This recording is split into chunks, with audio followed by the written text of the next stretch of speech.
Hello! Welcome to Working on a Dime. This is a quick little live stream. Quick, if it's 2 hours. 2 hours is quick. It's a live stream where I work with my friends who also work for Dungeons on a Dime, which is me. Hi, I'm Brian. I use he, him pronouns, and I run Dungeons on a Dime. I'm also fantastic at live streams and at staying organised and coordinated when delivering messages. Joining me today is Atlanta Pritchard Barrett, also known as AlpacaScribbles or Alpaca_Scribbles on social media. Atlanta, please tell us about you. Hello, my name is Brian, except that's not true. My name is Atlanta. I'm a freelance illustrator, and I like to draw things occasionally, sometimes when I feel like it. I'm also deeply disorganized and very tired today. Yeah, me too. So be prepared for a lot of drawing and then deleting and then drawing and then more deleting. I use she, her pronouns, and I don't know what else to tell you. Yeah. Ask me questions. Please ask me questions so I know what to say. Yes, that is the best way. We have got a chat box on the right-hand side of the screen, or left if you don't know what your right is, where you can type us messages, and then we will maybe answer them, hopefully. Well, we'll try to answer them. We can't guarantee any real knowledge, wisdom, information, but we'll try for you. We will try our best for you, whoever you are, people. So this is... Oh, that's not a hidden layer. How dare you? It's not This a is hidden my layer. screen. Hello, this is Brian, and Atlanta is over there on the right. There we go. Yeah. So, starting off today, we're going to talk about what we're generally planning or vaguely working on. I am meant to be doing a Patreon location map, and I had an idea for sort of like... So basically, I have 2 rewards or 3 rewards on my Patreon. They're all themed together. For the Dungeons on a Dime Patreon, you can get 5th edition Dungeons and Dragons archetypes for classes, which is the lowest tier. The middle tier is a combat map with advice about tactics and bits you can do with it. And the highest tier is location maps, which are isometric, sort of like looking down on, and these are like areas that people can explore in with lots of plot hooks and advice about characters and stuff like that. And they're all themed. So this month of May, I have been working on... Oh, brain fart, not enough coffee today. I've been working on sort of like a beast theme, so I have, I think it's up to 4 archetypes now, maybe? 3, we'll say 3 archetypes, all with animal companions, for rogue, and bard, and druid. And I think I had an idea for paladin as well, for like a warhorse. But they all have like animal companions that do stuff. The battle map I was working on last time, I actually have it finished. If I look at my iPad, here it is. This is the finished battle map. Little preview. That's going away. And so that'll be uploaded with lots of bits and pieces for the Patreon folks on June 1st. And I'm kind of doing another... This is the location map, and I just don't really know what to do. I was going to do a circus because I'm thinking animals and then shows and stuff like that. The bard... archetype is all about performing beasts that allow you to give inspiration at a distance. But, I don't know. Circuses are creepy. Yeah. I have nothing to add to that other than yes. So I don't know what to do instead that's kind of like animal themed. Or like beast companion themed. I don't want to do a forest. I feel like that might be too stereotypical. Oh, yeah. I mean, you could always do something along the lines of, like, an open-air menagerie. Like, not like a zoo, but kind of like those sort of big safari parks where all the animals get to run around basically as much as they want, and, like, you are in the container. Ooh. You know what I mean? Like a cross between like a sanctuary and a retreat. Someone in church at a sanctuary, yeah. Yes, I love it. Will, good idea. That's smart. Fab. Adoption center. Love it. Basically, it's just going to be a picture of like 1,000 dogs in a field. and then one PC being like, ah! That's adorable. Yes. Okay. Tent Circus Creepy Town is out. Goodbye. You're deleted. Be gone. Be gone. Yeah. Atlanta. What do you think you're gonna scribble away today? So, I did something incredibly pretentious earlier this week. Ooh. Even for me, even for an artist, I excelled in pretension. We do have a bit of pretension. Absolutely. There is a fantastic cemetery quite close to where I live. Mm-hmm. And it's sort of half of it is sort of completely wild and overrun. They've just left it to go completely nuts, and it's like a wildlife park now. It's wonderful. And I've been taking a lot of walks recently because, what else am I supposed to be doing? And I found a really nice spot against a log, and I decided to sit and I wrote something. I wrote a poem, which is very, very sad. And it's it's a poem called "All My Friends Are Ghosts," because I was sitting in a graveyard. Okay. And I thought it might make a kind of, I think I've counted it out to be about a sort of 16 panel comic. I thought might be quite interesting and fun, and I've been wanting to do a comic for ages, and this seemed like as good an opportunity as ever, really. So I'm gonna I'm gonna thumbnail and try some things out, and see how it works. I don't know how to do comics. I'm gonna be experimenting today, but also, like, if I get completely bored and frustrated, I may just end up falling back on what I was working on last week, which is also my t-shirt, because I haven't finished it yet. Well, it was a good t-shirt. It is a good t-shirt, and I'm actually very, very excited for it because I think it could be fun. So I will probably be working on kind of the t-shirt, but also like probably be doing a little bit of thumbnailing. But I'm kind of open to just doodle and do sort of whatever today, really. Good fun stuff. I've also moved you from my second screen, which is my old Cintiq, which is dead. If I move it at all, the screen dies. Right. So if I keep it stationary, it's now just basically like a second monitor. So as opposed to being here and not where the camera is, I've moved you onto my main screen, so I can be like, "Hello, Atlanta." It's me. You. Actually, I think probably what I should start with is actually doing just a little bit of character design for the main character in this comic. And okay, thank you very much for that. Tablet issues starting early today. I love it. This is why I'm appreciating my iPad, to be honest. Yeah. Because honestly, I hate it. It just works.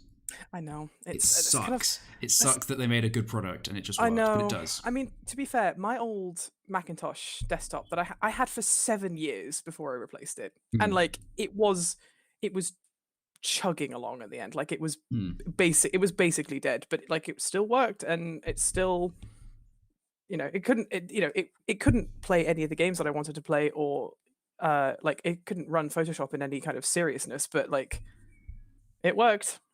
And I can't begrudge it for that. I just needed something a bit faster that I could play World of Warcraft on. Yeah. Those were my parameters.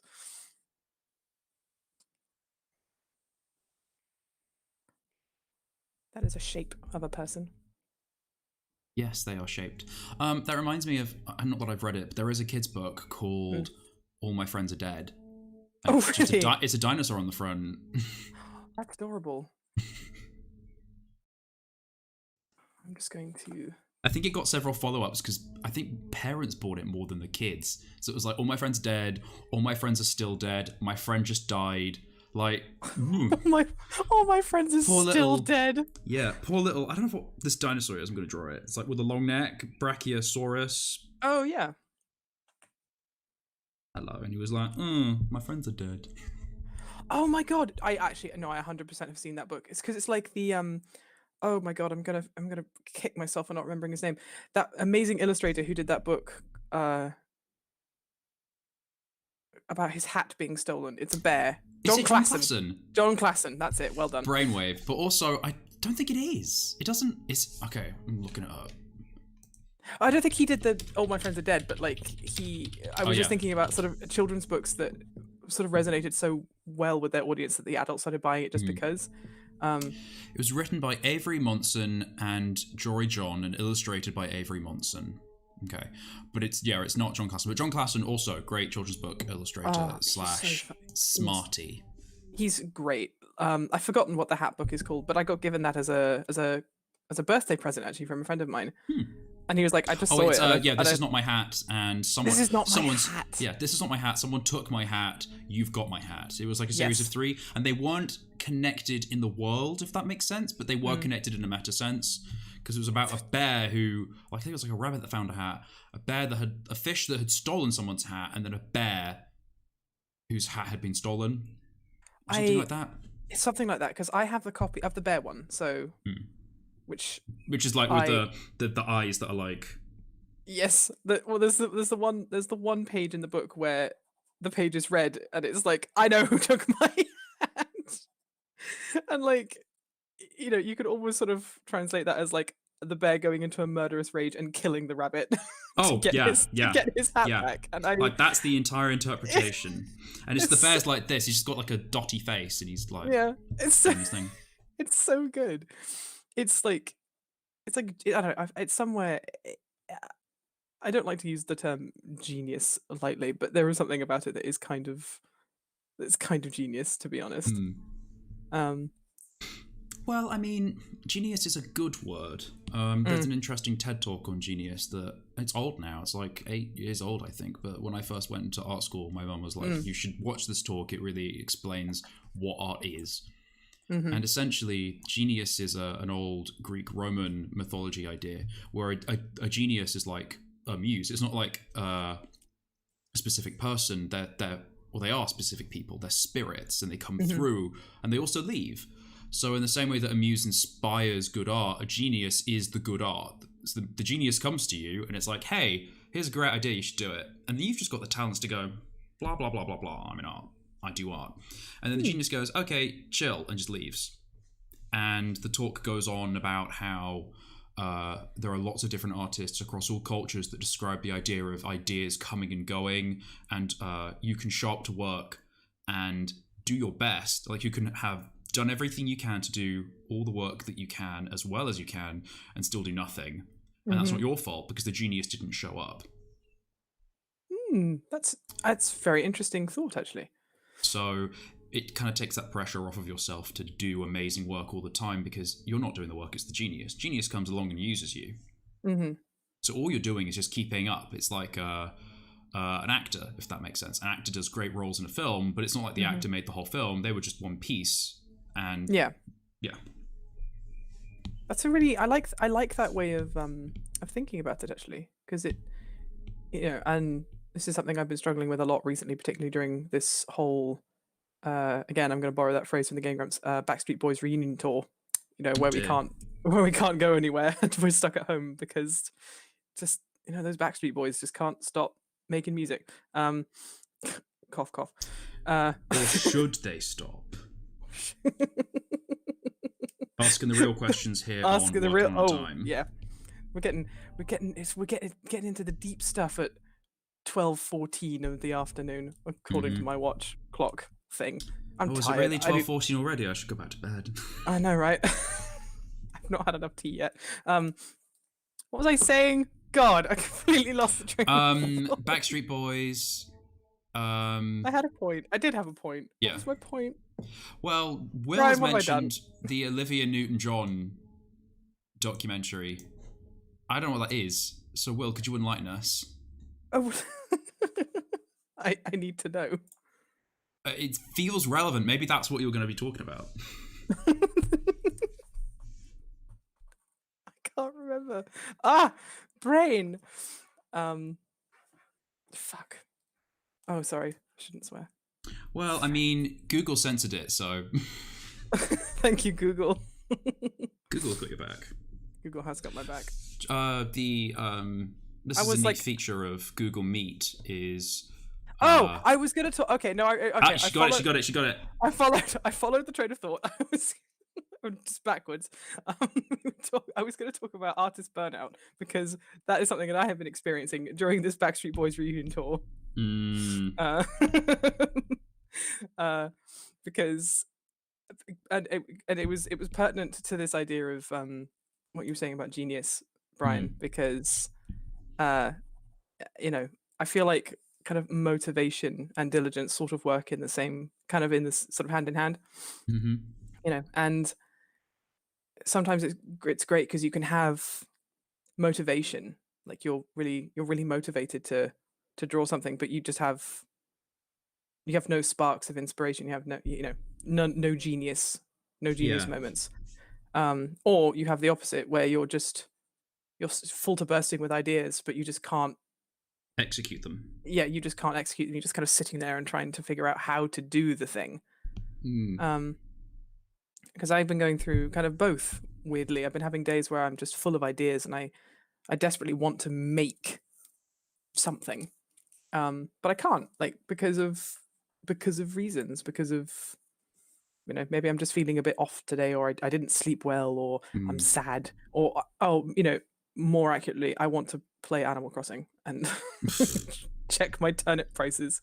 Vibe. Guess what I have not done today? You not checked your turnip prices? No. I checked mine and they're really bad, and I'm getting worried now because I have a lot of turnips I want to sell. Oh dear. Well, I'm in a group. It's called Quarantine, and they always share their turnip prices. There's like 20 of us. Quarantine? That's so sweet. Because we're all surviving the quarantine together. Oh. And we're also all gay men, so I mean, vibe. That is adorable. Yeah. So it's all fun, and if there's any good turnip prices, I'll let you know. I have maybe like half an inventory. I've only got 300 because I'm just like I've never really done the whole turnip thing in Animal Crossing before. Stonks are new to me. So basically, I mean, a good price to buy is 95 and below. The lowest I've ever seen it is 91. And a good price to sell is like 120 to 150 if you're just like trying to make a little bit of money, but they can go as high as 400 and 500. Yeah, I've seen people sort of saying like my turnip prices are really good today if anyone wants to come to my island. And I have seen people's turnip prices at like 526 or something like that. Like, did you see that whole thing where someone was like, yeah, my turnip prices are really good, and Elijah Woods asked if they could come to their island? I don't know if it was Elijah Woods though. I want in my heart because I saw him tweet it, but I'm like, is that Elijah Woods or is he just backing this up? Is he like, someone's posing as me and I'm going to find them, but for now we're going to believe that it was me at the island? I really hope it was Elijah Woods. If it was Elijah Woods, do you think he would call himself Elijah Woods? Surely a famous actor would not do that. Well, maybe because he thought, like, I won't ever be playing with randos, it won't matter. Because like Animal Crossing is one of those games that, like, yeah, there is like a social element to it, but for the most part, it's quite a lonely game, or at least I think it is, and I don't think that's a bad thing. Fair. Because like, the little feature where like it says, like, oh, I'm online when one of your friends comes onto the game. Yeah. I'm like, that's great, but I'm just gonna potter around my island and fish. Like I was fishing so much yesterday because it was raining, and I was desperate to catch as many coelacanths as I could. And I did very well. I caught like 4, which was outstanding. I have not caught a single one. You've not got a single coelacanth yet? I have no luck with fishing, and I have fished a fair bit. I feel like I don't want to burn out on the game. It is a really lovely little organizational manager. Yes. Because it's a nice bit of fun, but I don't want to... I still have parts of my island I want to develop, but I want to save those for when there's like events going on and stuff. But I have enjoyed what I've been doing. I'm making a second market because I love shopping. Just a slave to capitalism. Break the wheel, Brian. Come on. Eat the rich. Although, to be fair, if I see one more person bashing Tom Nook, I'm going to, as the kids would say, cut a bitch. Oh God. As the kids do. Because like everyone's sort of like, oh, he is the problem with the world. He is the capitalism incarnate. I'm like, no, he's not. He gives you a 0% interest rate and just asks you to pay him back when you can. And you pay him back in like shells. Exactly. Like he lets his idiot nephews buy like 200 sea bass off you a day. Like, Tom Nook is a wonderful man, and I will not hear a word against him. Yeah. Hi, Dominic. Yeah, he hasn't caught one either. They haven't caught one either. I'm assuming again. Hi, Lizzie. Yeah. Coelacanths, Coelacanth. Colonths, Coelacanth. Coelacanth. They're the big ugly fish that go. No, they're lovely. They're living fossils.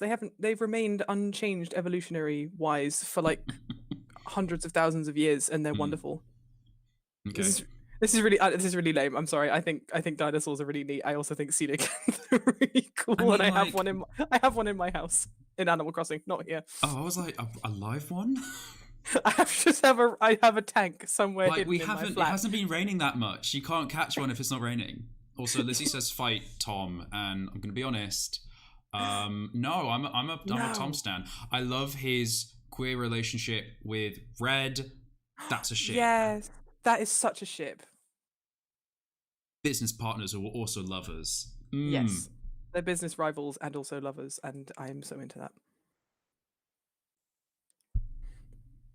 I've been really enjoying everyone telling me when Celeste is on their islands, because as most of my friends know, I am such a this is not a phrase I should be saying because it's really dumb, but it's something I said. Now I can't stop saying it.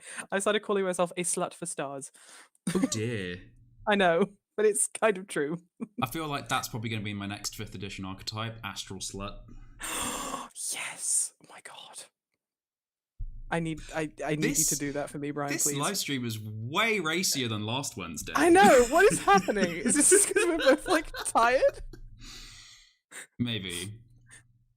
I support rivals to lovers narratives, but still, okay. If people need to hate Tom Nook, you do you. I'm not going to sit here and police people, But like, for me, I think Tom Nook is a wonderful man, and I think he's a very caring uncle, and I just want to give him a hug. A gunkle. Yeah, absolutely. Oh, I did tell myself with this whole comic idea that I wasn't going to draw me as the main character, and I've just drawn me as the main character. I mean, isn't that all art? It is. Everything I do is very sort of autobiographical for some reason, and that's very embarrassing.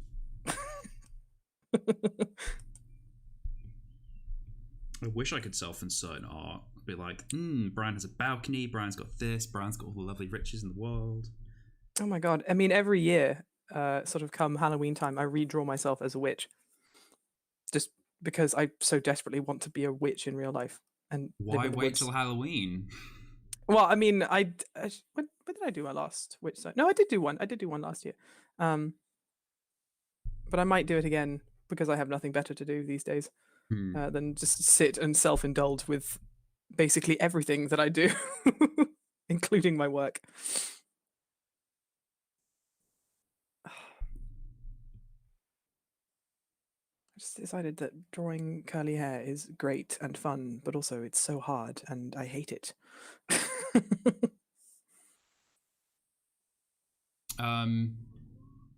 Maybe they're ghosts, and so they don't. Or this is the thing: is this a real person, or are they a ghost? Because they're a ghost, you can just be like, see this little person is going to be the main character, and I'm actually for reference, I am using Over the Garden Wall as my kind of inspiration, just for its very charming and wonderful style, but all the characters have really wonderful silhouettes.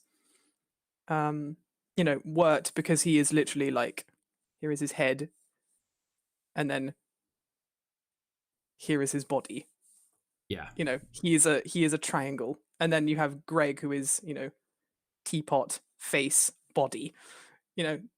Those are wonderful silhouettes. We're not going to say what their costumes are for spoilers. No, I will not tell anyone what. Like, I won't say anything else about the show other than, like, if you haven't watched Over the Garden Wall, please it's on watch Over the Netflix, Garden Wall. and it is a perfect transport to October. Yeah, it's that whole vibe. If you like some Halloween, if you like kind of slightly macabre stuff, it's in my opinion, it is the only true American fairy tale, based around the concept of babes lost in the wood. and it's wonderful and perfect, and you can watch the whole thing in like an hour. Basically, it's incredibly short and sweet, and it's not an hour. It's like two, it's 3. it's not quite that long, because it's like each episode is like 10 minutes, and there's only 10 episodes. Okay, so an hour and a half then.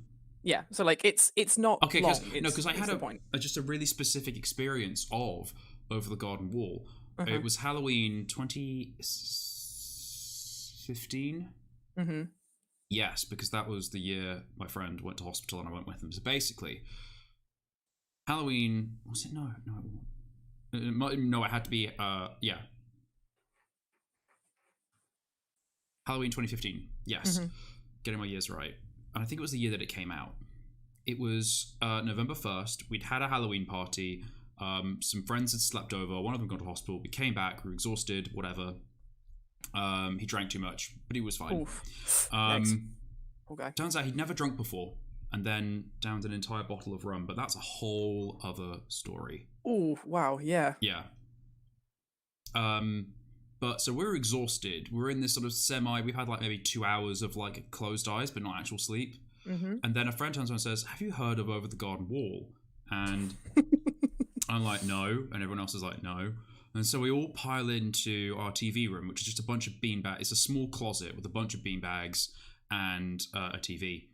And then I say TV, it's a screen, but it hasn't actually got any TV capabilities. So we stick a USB in with the whole of Over the Garden Wall in. Someone gets takeout pizza, we turn it on, and then in complete silence we watch the entire thing. And then afterwards we're all so exhausted, and then the show is so emotionally intense, we're all like, okay, I'll see you at uni tomorrow. And then everyone leaves. The next day we wouldn't shut up about it, but it was just so intense that we were like, okay, we all know that none of us can process what's happened and none of us can talk, so we're just gonna go. Oh my god. It was great. It was a very interesting way of watching the show. And it was the most Halloween-y I'd ever felt. Yeah. I'm not normally a big holiday tradition person.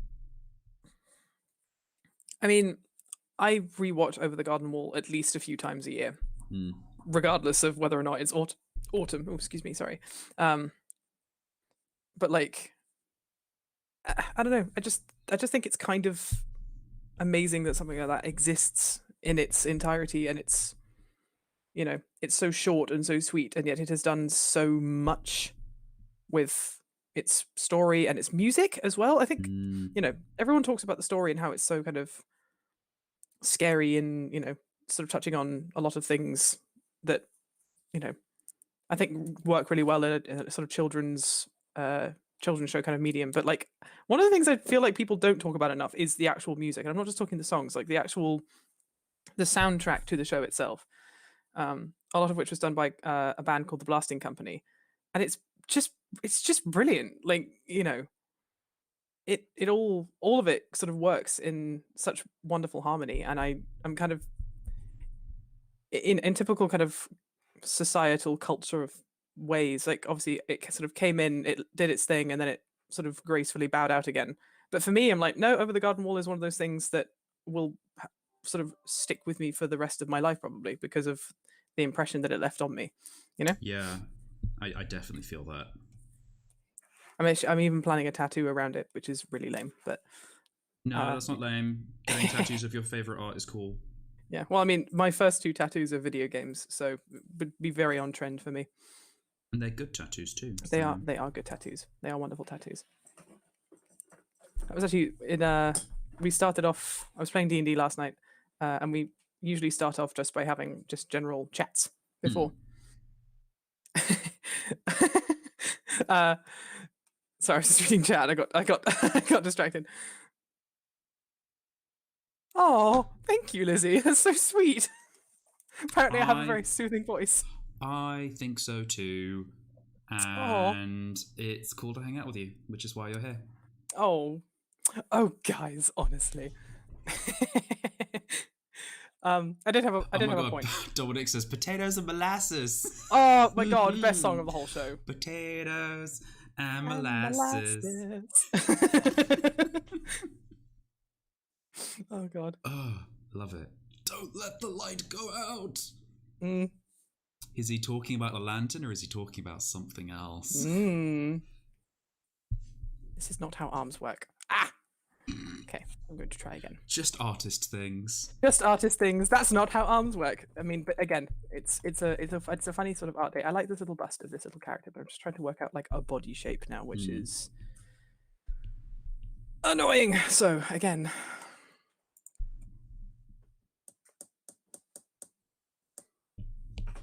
To be honest, I have like I have thought in the past of doing a podcast, but to be honest, I don't know what I would talk about. Because as Brian, as you will know, and as a lot of my friends will know, I waffle a great deal. I mean, waffling is great. I absolutely love waffling.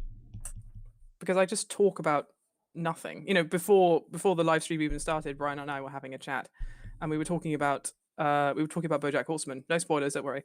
But we were just talking about. I was talking about Todd as a character and how Brian made a very good point that all the voice actors do such a fantastic job in that show that you kind of forget that they are real people. Like, you forget that Will Arnett is an actor and that Aaron Paul was Jesse Pinkman in Breaking Bad. And I was talking about Todd like that because Aaron Paul is he's a very capable actor, but he's also a very capable voice actor, and he's so different as Todd compared to Jesse Pinkman. And I think that's kind of amazing, because Todd is one of my favorite characters in BoJack Horseman because he's so funny and so dumb and so sweet. But yeah, that tangent talk is what I do best. I feel like that's what my podcast is. It's just me rambling for like an hour, just about like, I saw an interesting bird today. Discuss. So, I mean, ultimately, podcasts have like a really specific formula. They are topic that you are somewhat knowledgeable about, and then ramble. Yeah. And then sometimes you have more educational podcasts, which are topic that you know about, that you ramble coherently about. You tell a story.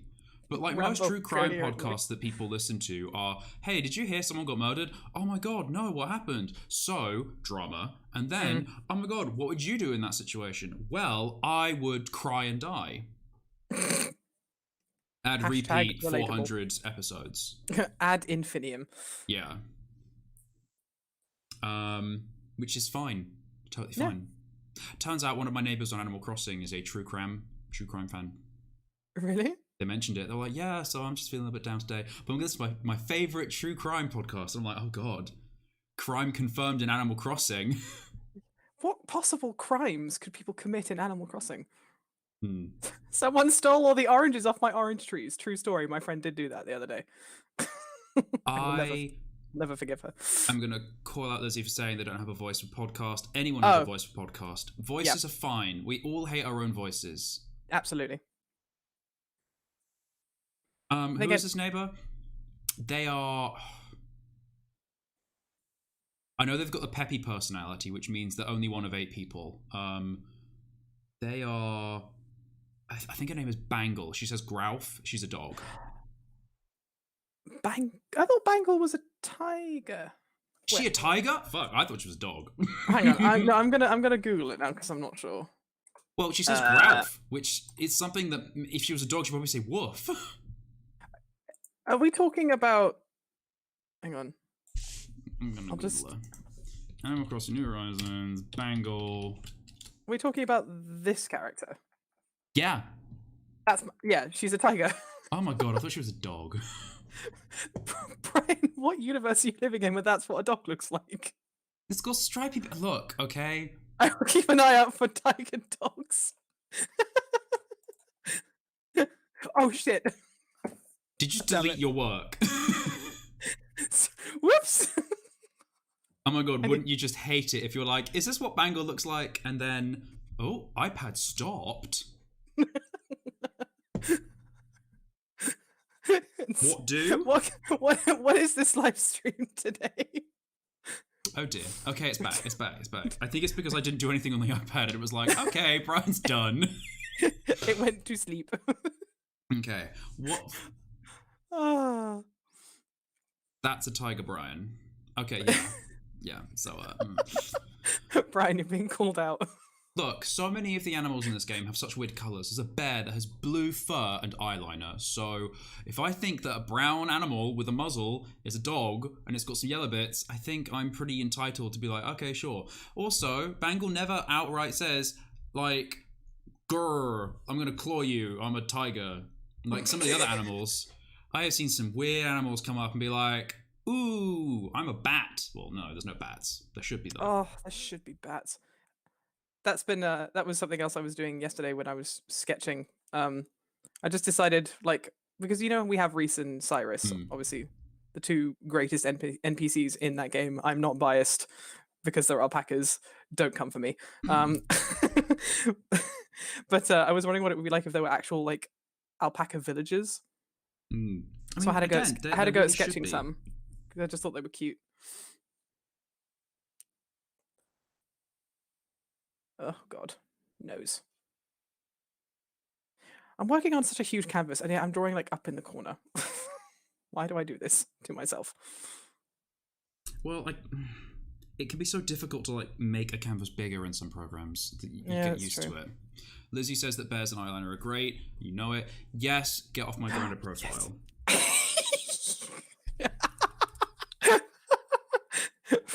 Brian, you're showing a bit much there, honey. I mean, you're the one who's a space slut, so. Yeah, that's true.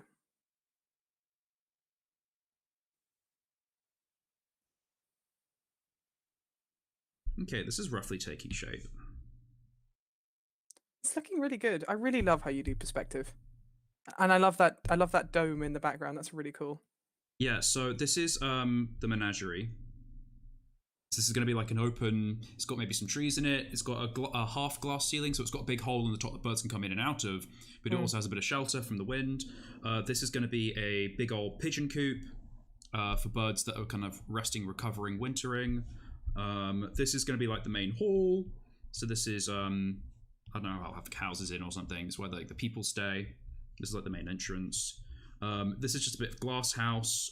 These are then going to be some stables, some paddocks even. At the back. I put it on a slope.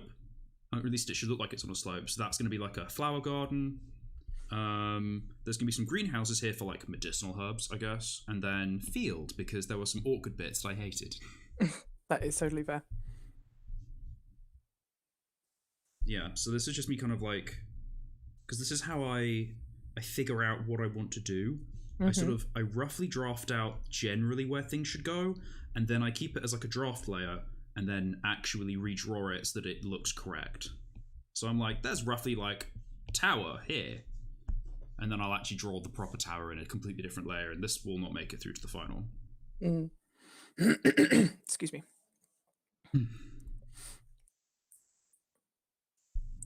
So far, I have just drawn a vague sort of character reference for the main character of this little comic I want to do. And I'm sort of trying... I'm trying to keep it sort of as simple as possible, because obviously, I mean, it's only going to be a 16-panel comic, but it needs to be sort of recreatable in a somewhat succinct manner. So I'm looking... obviously, it's not on my main screen, but on my second monitor, I'm looking at I'm looking at Over the Garden Wall. I'm also looking at Hilda, the TV show. I say TV show. Hilda, the TV show, which was a graphic novel first. Which also, if you haven't watched, you should watch, because it's wonderful. It's also on Netflix. We are not sponsored by Netflix, sadly. As if Netflix knows I exist. I know. I wish... God, I know, right?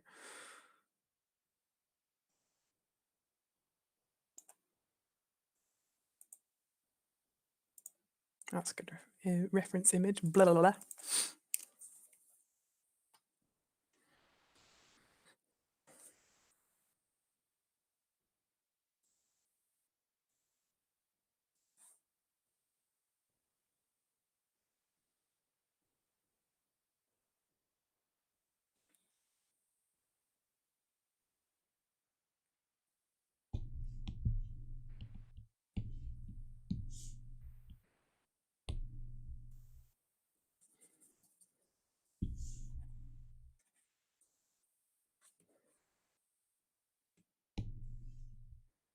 Oops.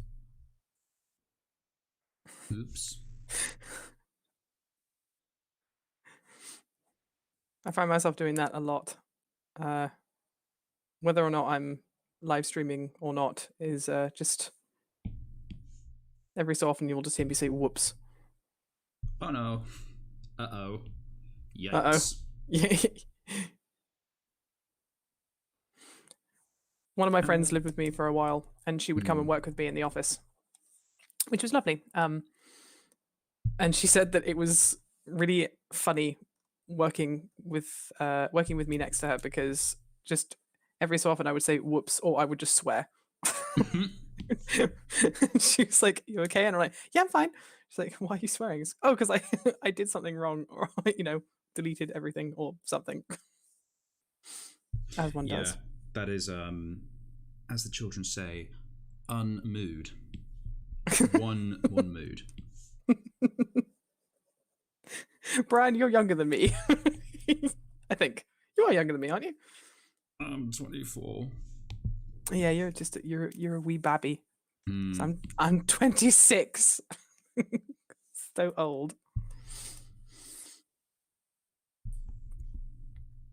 When is your birthday actually, Brian? I don't think I've ever asked you that. June 26th. Yeah, So soon-ish. yeah, Ish. soonish. I am a spring baby because my birthday is in April.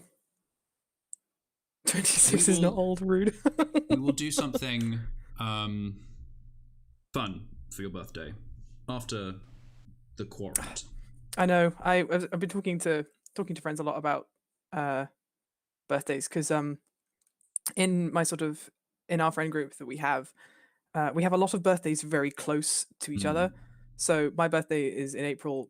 My friend Becky, who I go to conventions with and is also just a plus human being, her birthday is 10 days before mine. Mm-hmm. My boyfriend's birthday is the day after mine. Uh, one of my best friend's birthdays, two of them are in May within 2 days of each other. And then I have another friend's birthday, which is in like a week. Hmm. So we're all like really, really close together, which I think is really funny.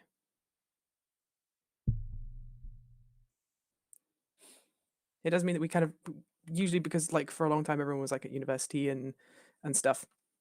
We couldn't do separate celebrations for everyone's birthday because that would just be so much and it would cost so much, etc., etc. So we ended up just like having one massive party in May. Hmm. But That obviously does sound because lovely. of all the lockdown stuff, no party this year. Yeah, of course. That's not how shoulders work. Good lord.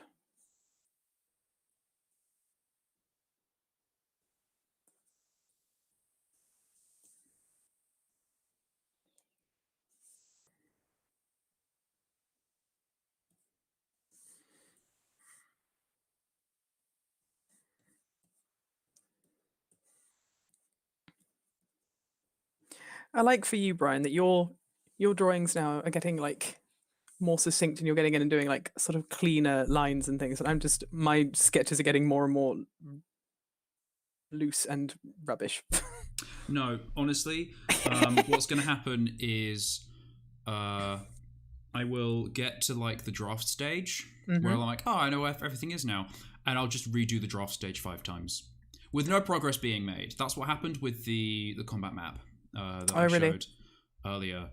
I basically just redid the draft and redid the draft and redid the draft. I did a whole separate stream where it was just me working on it, and pretty much nothing happened. I'll be honest.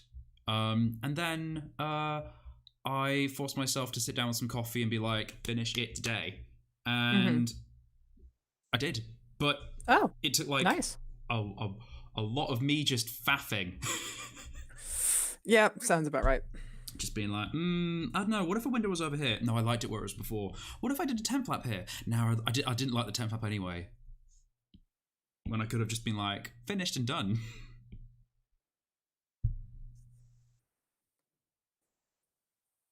See, because I like seeing how you work. I keep kind of glancing over to the stream just so I can see what you're doing. Oh, And then cool. and then I look back to mine and I'm just tired enough. I'm like, wait, what was I doing? I'm distracting myself. It's awful. I am very easy to distract. Mm. I like working on stream because I get the sort of peer pressure. Mm-hmm. Actually, yeah, because there are actually like actual people watching. I'm like, I need to actually do, I should actually do something. I do this with my friend Ida, who's also been on the stream before as well, where basically we're on a call together. It's like without a stream, but we were on a call together. We work in complete silence pretty much. Very occasionally she says, fuck. And I'm like, what's wrong? And she's like, I cut myself. And I'm like, on purpose? And she's like, no. And I'm like, okay. On purpose? Fuck. As in, like, well, this is what I'm asking. Like, you okay? And she's like, nah, like sharpening a pencil with like a sword because she's fucking Viking. She's Norwegian, so she's just like. Oh my god, Viking blood. Yeah, to the max. She's hardcore. Hell yeah. But she'll be in complete silence. But we find that we get a lot of work done because we both feel like the other person's doing work, so we don't just sit there doing nothing. So every time we're like, I'm going to check Facebook, go, no, Ida's working. If Ida's working, I should be working. She says it's the exact same thing. That is a really good shout, actually. I've done that with a friend a couple of times, just sharing my screen. We're not even screen sharing. We're just on a Facebook call. Smart. But we can. I can hear her being like. Does she work traditionally? A mixture. So she works with iPad and she also works traditionally. She does a lot of pencil sketch and then she takes it into iPad to color it. She's talented. Honestly, she knows what she's doing. Something I've not done in a very long time is I haven't actually just sat down with my actual sketchbook and traditional media to draw, which is a pity because it's a very good skill to be able to have, I think, particularly as all of the coloring I do is all on Photoshop. And I was very good for a long time about doing all of my sketching was done in a sketchbook. But I can get so much more sketching done on my computer, but in like a very different way. So I kind of need to find that balance again of being able to do both.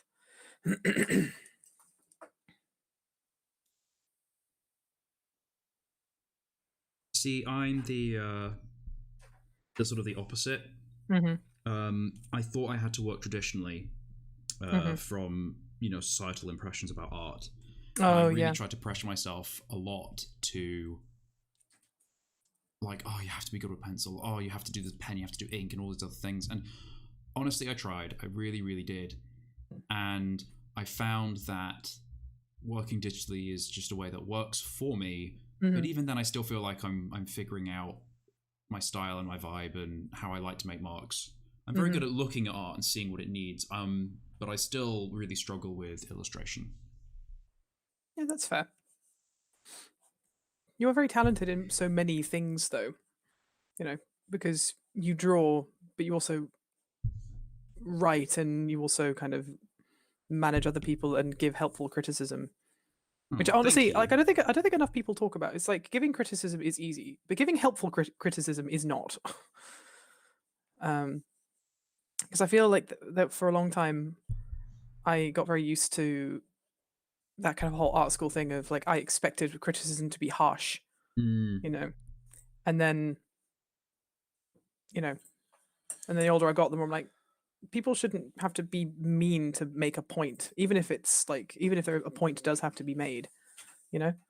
I think there's always a way to say things in a constructive manner and help improve rather than tear down for the sake of tearing down, which is what it was like when I was at art school, or at least what it felt like when I was at art school. Yeah. Speaking of tearing down, what is going on with this circle? This tower, come on. Like, just be chill. Just be like a semicircle. It's not that hard. Oh, that is not how eyebrows do things.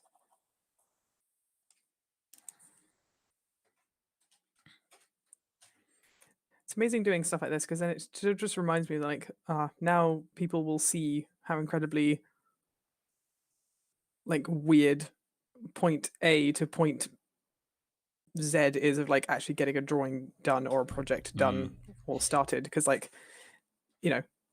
I just do whatever. I just kind of draw and make and see what happens. Like whereas some people I know need a like, here is how everything is going to be laid out succinctly in and dutifully, whereas I can't do that. And sometimes I think I should be able to do it. But yeah. I think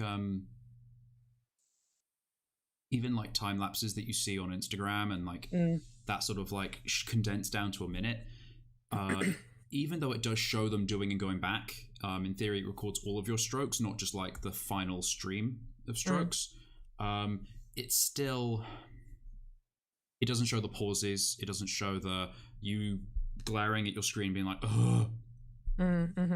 It yeah, they're very pretty. They are. I feel like they give a kind of, maybe not a false impression, but they,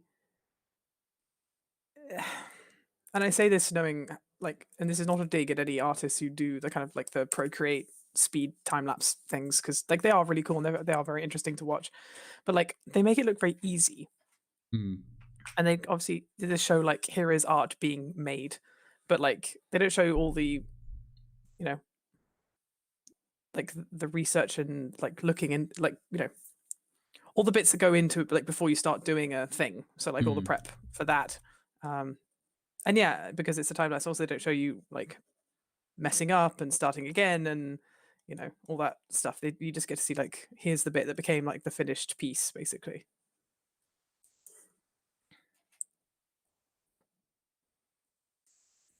When I've done a couple of not speed draws, but you know, like time lapses of a couple of big illustrations that I've done, and I sort of deliberately leave in all the mistakes and the bits where like I've definitely messed up because I think they're funny and I think they're very honest.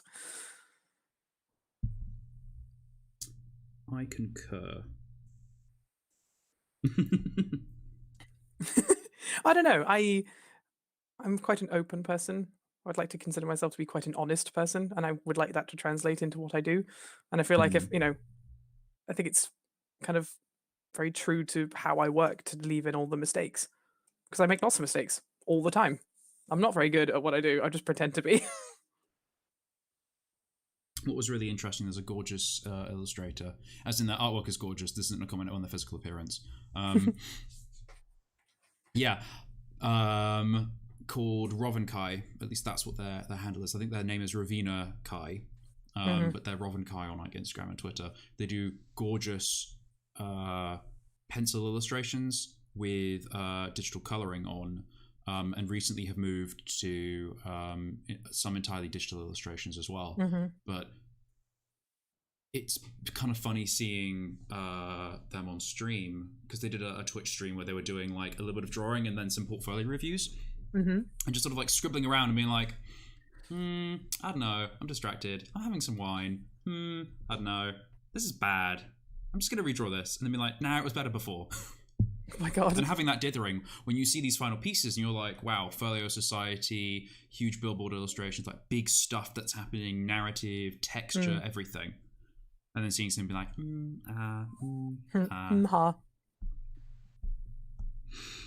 hummus ho. Hummus. Ooh, that's not what I meant, but it's a vibe, it's a mood, it's a it's a vibe. It's a way of life. God, sorry, I should have had another cup of tea. I have something that you're gonna like. Oh yeah? Can you guess what it is? A bit of crinkly ASMR for you.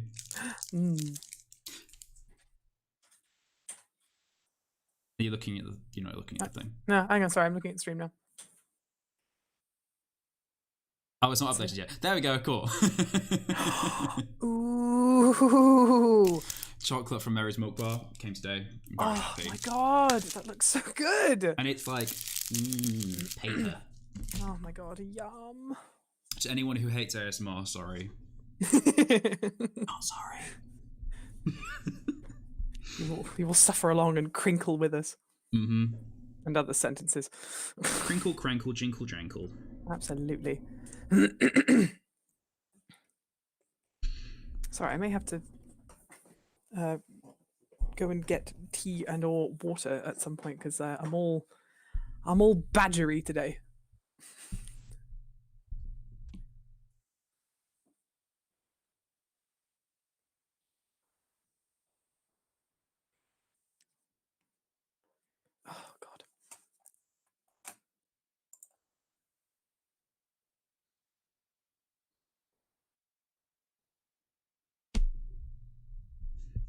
That feels excessive, but here we are. It feels excessive. You can't see it, but I've got this massive green circle. I've basically just drawn a small circle and then scaled it up, but obviously that means that it's now massive. It's a chunky circle. Chungus. It's the Chungus Menagerie, named after Dr. Chungus. Oh my god. Don't say things like that. It's a dead meme. Thank you. Ooh, you've got freaking butler service. I do. I have a lovely boy who brings me water because I Ooh. need it because I'm cracky today. Mm-hmm. I just looked up and saw that Will said tax fraud, which I know is in reference to why should you what kind of crimes are in Animal Crossing New Horizon. Tax fraud. But just as on its own, I feel like I want that as a I don't wear jewelry. And I don't necessarily want to know if I want to put tax fraud on my body as a tattoo. You should do it in oh god, UV ink, so you can only see it under black lights. Just have tax fraud written down your arm.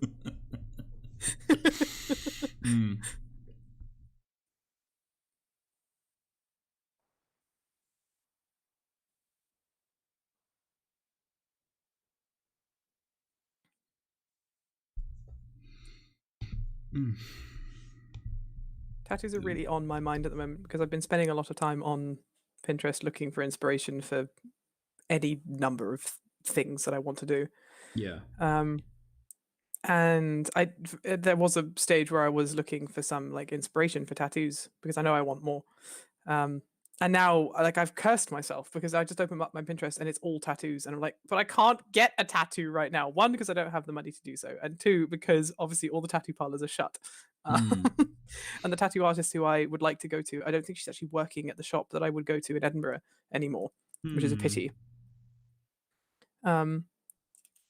Something that is really weird and strange and kind of discriminatory that happened concerning tattoos just popped into my brain. Oh, really? With a player from our game who I don't know if this is a public story, so I'm not naming, but you know who it is.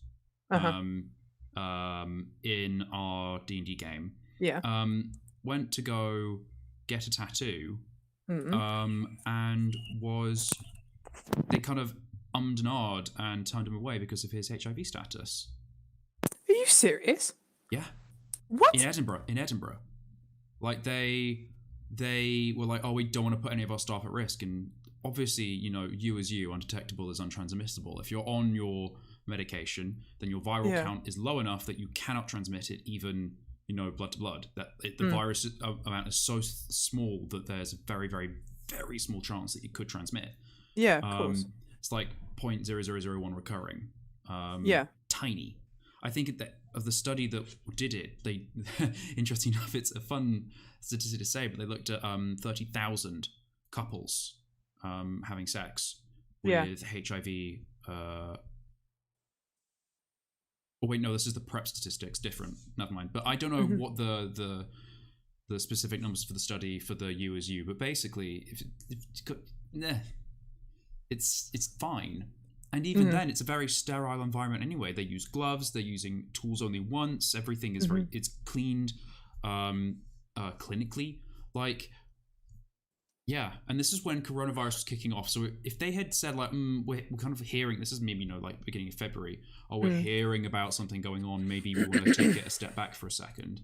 That's one thing. But they were actively flat out we don't know about your status. We're not quite sure. We're not going to do it. And which is so.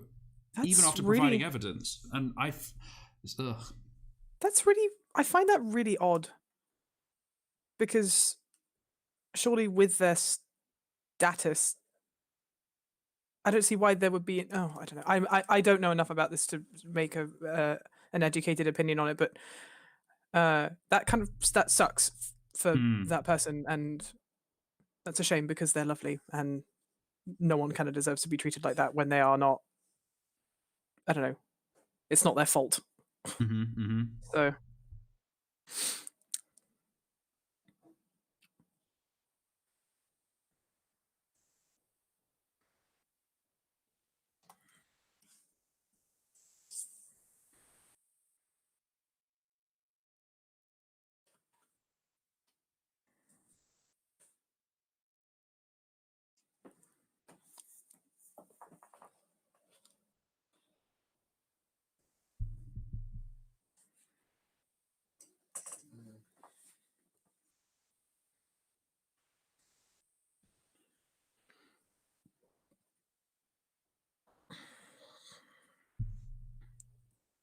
Oh yeah, the fun prep statistic. Mm. Just because it's fun to say. So prep is what is it? Pre-exposure prophylactic. So PrEP. PrEP. It's a drug that you can take, and it can essentially protect you from HIV transmission. With someone who has a positive status and is transmissible. So not, for example, on their drugs, they don't know that they have HIV.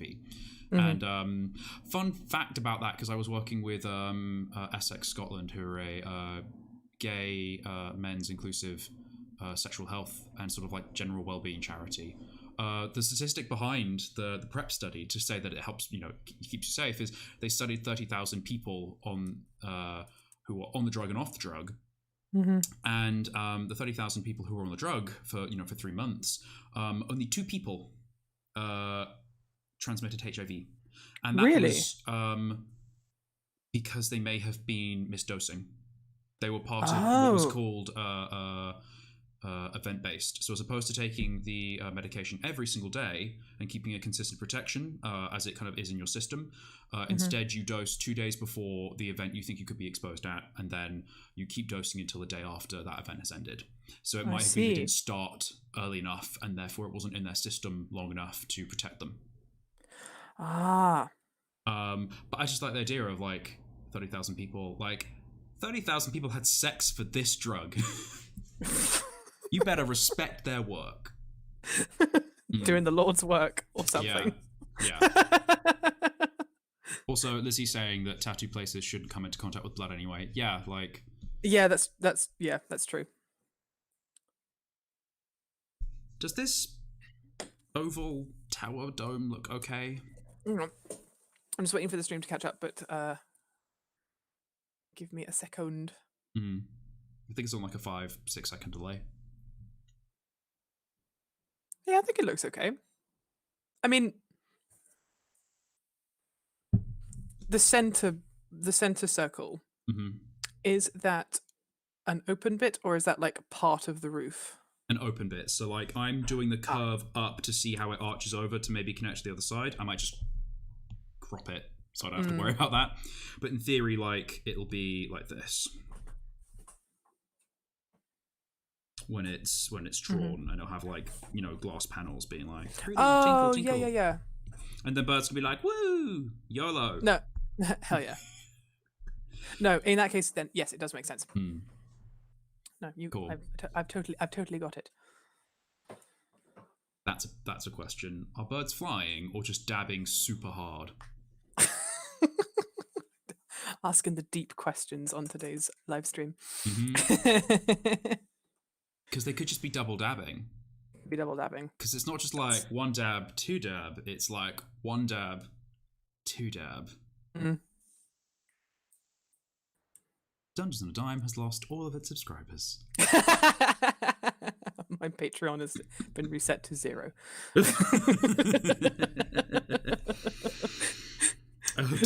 Patreon's you have been banned from the platform. How dare you talk about birds dabbing? We've gotten into the territory where we started asking what the definition of a himbo was last week, which was very fun. Yes. and also made no sense. It was the himbo cross square, which I can't remember the other options, but because you've got himbo, and then you've got shibo, and then you've got the opposites. Because bimbo is not a shibo. No, that's the derogatory one that we don't. Yeah, well, a shibo is. Oh wait, no, I think. Maybe it's bimbo is here. Bimbo / twink. that's the okay, so himbo, herbo, bimbo, himbim, and the thembo. Okay. So this is from Will, who is very knowledgeable, it seems, in these ways. So himbos are hunky dums, and then you've got herbos who are hunky dums, and then you've got bimbos who are jiggly dumbs. And then you've got himbims, which are muscly dumbs. Cool. Think. I learned something today. It's very important. Yeah. Because, like, the himbo is the balance between being both muscular and curvaceous while also dumb. Yeah. I think the main point is, like, somewhere in there has to be, like, the dumb element. Or something. Like, these are all stereotypes, but dumb. Yeah. But they're very academic. These aren't dumb stereotypes. They're stereotypes about being dumb. Yes, absolutely.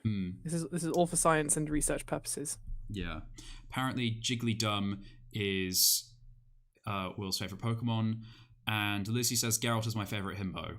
Yes, he is my favorite himbo as well. I feel like, is he? I don't know. I feel like Dandelion is the himbo. Geralt has himbo aspects towards just general relationships. There are aspects of him that are himbo, but I feel maybe he's more himbim, or because he knows a lot about monsters. I feel like Dandelion, the bard, just gets by on the fact that he's witty and pretty. That's true. Because he teaches at university, but he teaches poetry and he teaches like lyrics, and he's super like quick with his alliteration and construction of language. But also he's dumb and he can never say no to putting his dick in it. Let's be honest. It's half of the adventures in The Witcher is Geralt going in and saving Dandelion from being being an idiot. Yeah. Amazing. I still haven't seen the Witcher TV show. It's on Netflix. I know it's on Netflix. I'm just really bad. Stream is cancelled. Atlanta's going and watching The Witcher. You're not the first person to say that to me either. I've been really bad recently because I have become a slave to Disney again, and I bought a Disney Plus subscription. But my it's mum because got one for the whatchamacallit, The Mandalorian, so I can't judge you. Well, we're gonna watch The Mandalorian at some point. But actually, the reason I bought it is because those sneaky bastards have put Gravity Falls on there. Oh, is Gravity Falls on there? Yeah, because Disney still I can watch that. Yeah, because Disney still own the rights to it, even though obviously it's Alex Hirsch's baby. But like, I don't know, that show is so good, and you can't buy the Blu-ray in the UK. Which I looked it up on every streaming service before the Disney Plus was a thing, and it wasn't available on like Amazon Prime or Netflix or anywhere else. No, which is a shame. It's just annoying because it's so good. Disney. If you want to hear me rant about Disney for a good 20 minutes, you know what? Let's just not open that door because I will not stop talking about how much I hate Disney. Says having just bought a Disney Plus account. Fair. You can love the content and still hate the thing. See, I love Disney, the animation company. You know? The animation department. The animation department of Disney. So the people who make the films and the TV shows, yes. Yes, good. They are wonderful, talented, creative people, and they make wonderful films. I don't think and this is just my personal opinion, I don't think they make films as well as Pixar does for the most part. But Pixar has had a massive problem with being just a huge boys club for a long time, which is kind of changing now that John Lasseter is gone, thank God. But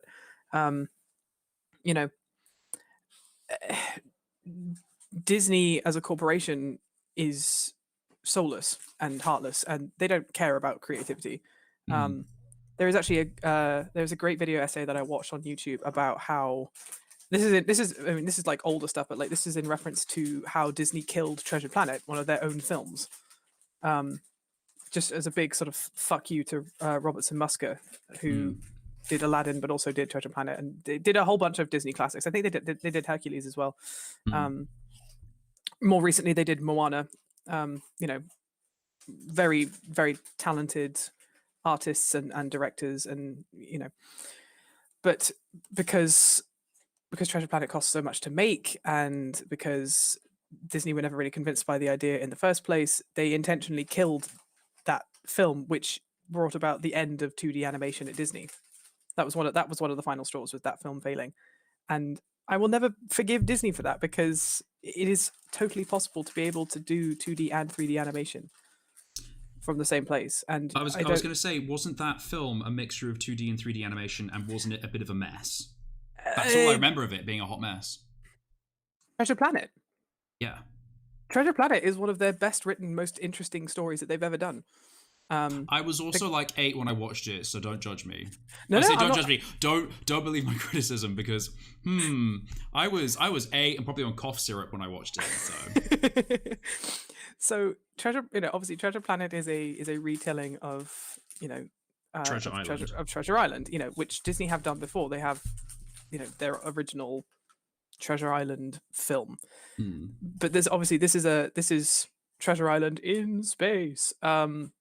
He has a space surfboard because they were really cool. Or skateboard. Yeah, exactly. But the thing about Treasure Planet, which I think is just really well, there's something about that film that is really well done. They have a really incredibly talented voice cast. They have a young Joseph Gordon-Levitt as Jim Hawkins, who was an inspired choice because he really gave 110% in that role.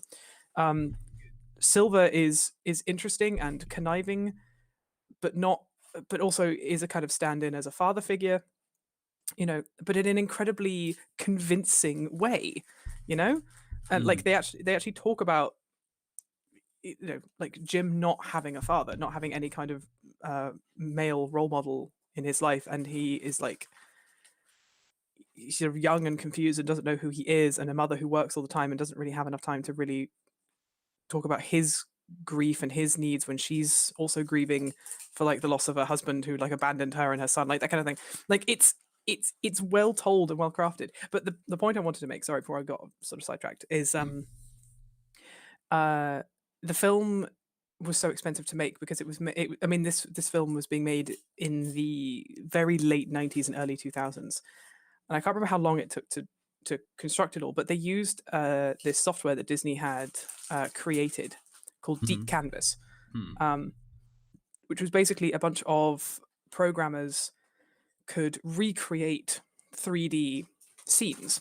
They use it a lot in Tarzan as well. So for all the scenes where Tarzan is sliding down trees and vines and things, they were all like those shots, the actual scenery around was created in Deep Canvas. So, and then the animators animated on top of it. All the background artists and like lead animators would then animate Tarzan's movements on top of it, and so they could actually get the perspective and things right, which is why that film has such a wonderful fluidity in it. Is this use of 3D technology? It makes the scenes where Tarzan is up in the trees and stuff, they feel like fast and real. And that is because of this software. So for Treasure Planet, they used it basically for the entire film, because obviously it's all set in space, and it's either set in space or on the ship, and the ship was all done in Deep Canvas because it's an incredibly complicated, it's an unbelievably complicated backdrop with all the rigging and the wood, the masts, the cannons, that kind of thing. And they used it exceptionally well because you can tell obviously that it's a little bit dated now. Yeah. But compared to other 3D stuff that was coming out from the early 2000s, Treasure Planet holds up exceptionally well because of this blended use of 2D and 3D animation. And it's a really emotional film. It's very emotionally mature because you're dealing with a guy who is in his late teens. He's like sort of 17 and 18, 17, 18 years old. He had an earring. Yeah, like he's sort of and he's going through like he's going through a lot because he's like he feels like a disappointment. He doesn't know who he is. Like it's something that like I feel like adults could really relate to. But because it cost so much to make and because it was like a passion project, they didn't really want to make it because they were like, this is going to be Disney's next big blockbuster. Disney, the corporation, turned around and be like, right, and then this is all sort of anecdotal. It's not like it's never actually been like confirmed, but they ruined the marketing for Treasure Planet. They didn't market it at all well. They had the ending of the film in the trailers, and Disney customers by that point had realized the release schedule for Disney DVDs and videos. So that people were just like, well, we'll just wait for the video to come out. We won't actually go to the cinema and see it. So obviously it tanked in the box office. And because it tanked in the box office, people were like, oh, well, it must be shit. So I won't get the DVD. So I won't get the DVD. And it just got sort of buried and lost to obscurity. And I think if people actually went and watched the film and got behind the emotion of it, it's so much better than some of the other stuff that Disney have put out in recent years, like with all the bloody remakes that they're doing, which is just grabbing onto nostalgia for the sake of nostalgia.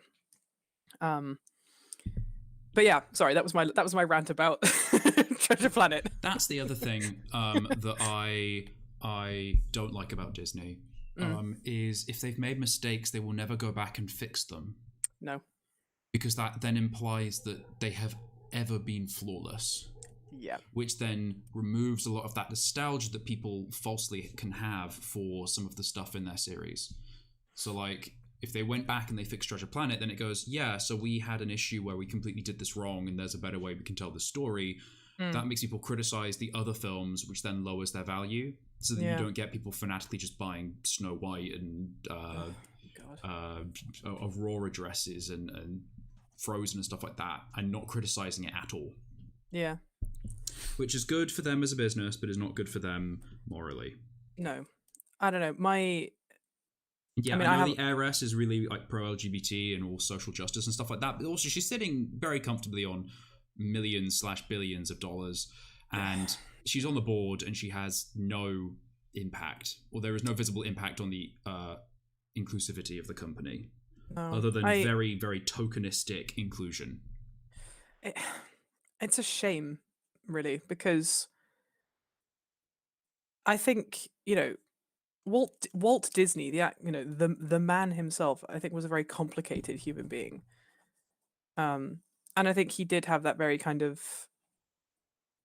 and I use this term loosely, American drive to have a business, However, he also cared exceptionally deeply about the craft of animation. And he gave up everything with his brother to be able to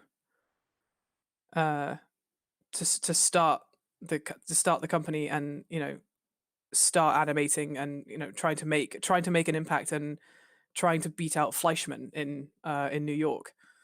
Fleischman, if anyone doesn't know, was their kind of Disney's first real competitor. They made they were behind characters like Betty Boop and things like that back in the day. But Walt Disney, like, he cared, and I think whoever is running Disney these days, he doesn't have to care. And I think that's the bit that makes me sad, is they don't need to care anymore. They own the Marvel franchise, they own Star Wars, they own Fox. They have The Simpsons on Disney Plus. Like they don't have to care anymore. They have enough money that they could fuck up as many times as they want, and they will be absolutely fine. And that makes me a little bit sad, because it means that their films lose a lot of heart because they have entire boards of people deciding whether or not they should make a third Frozen film. Rather than talking about whether or not they should actually be pushing the boundaries. We had a glimmer of that with Moana, because it was a film set in Polynesia with Polynesian voice actors and written, all the music was written by Lin-Manuel Miranda. Like, that felt like such a positive step in the right direction, where creativity was king in that film. And then it felt like it just went roaring backwards with Frozen 2, which was just a cash cow. They did it because it makes money. They didn't make that film because they actually cared about the characters or the world or the story. They cared about making money. I'm going to be honest, Frozen 2, because these films take a long time to develop, all of the trailer scenes really reminded me of How to Train Your Dragon 2. Yeah. It made me feel like they had seen that film and seeing the response it got, and they just went, I want that. And it makes me feel like they made that decision as How to Train Your Dragon 2 was like in its premiere, and it was having that big effect, which is when Frozen 2 would have started development, if it was going to be ready for when it was. And then, bam.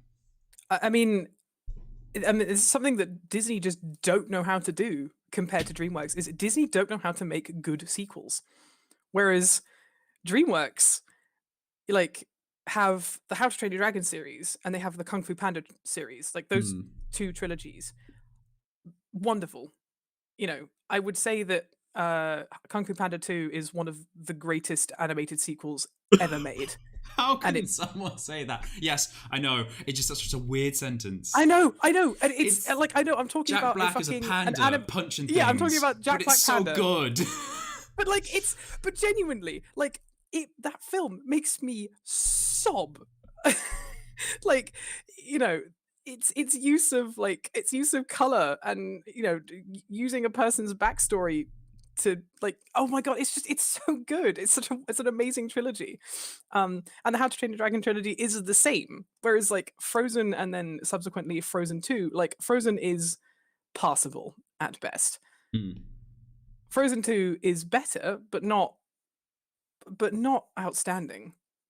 Not by any stretch of the imagination. Whereas I would say Kung Fu Panda 2 and How to Train Your Dragon 2, out of those two trilogies, I would say are their outstanding films for DreamWorks, and their sequels, the fact that they are sequels is kind of miraculous, because usually sequels is where stuff starts going wrong, I don't know, I don't know what Disney are doing anymore, because I feel like the creatives are trying and the corporate side of Disney is just like, no.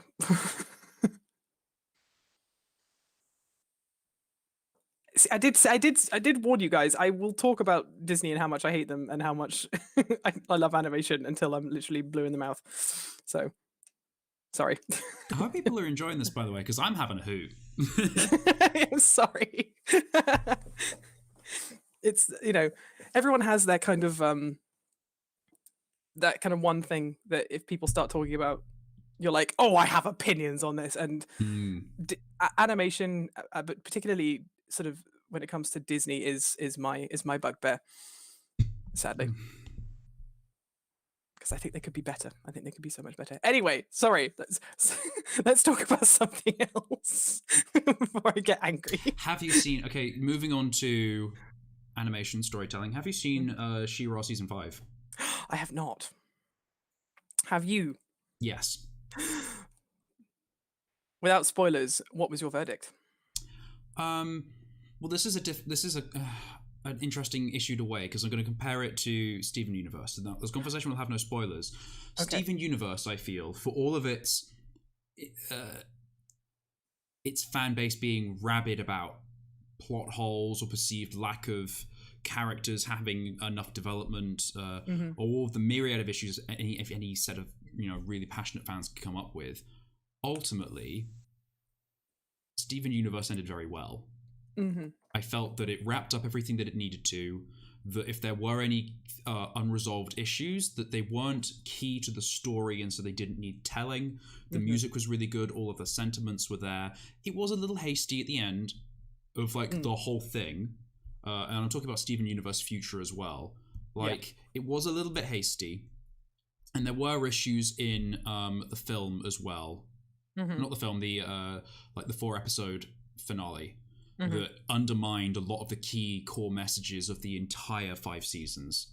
But ultimately, all of that together, very fantastic show. Very good writing, very natural dialogue, characters you could get behind. Now with She-Ra, my criticism is that ultimately, pitched at the same target audience, it is not of a similar quality. Now, it's unfair to compare two completely different beasts, two completely different working places, and those sorts of structures. I mean, for example, Steven Universe is run by Rebecca Sugar, ultimately, who's the director on that project, and they had already proven themselves in terms of like a work ethic, working on Cartoon Network projects and having their chance to try out that sort of vibe with Adventure Time and other cartoons and stuff like that.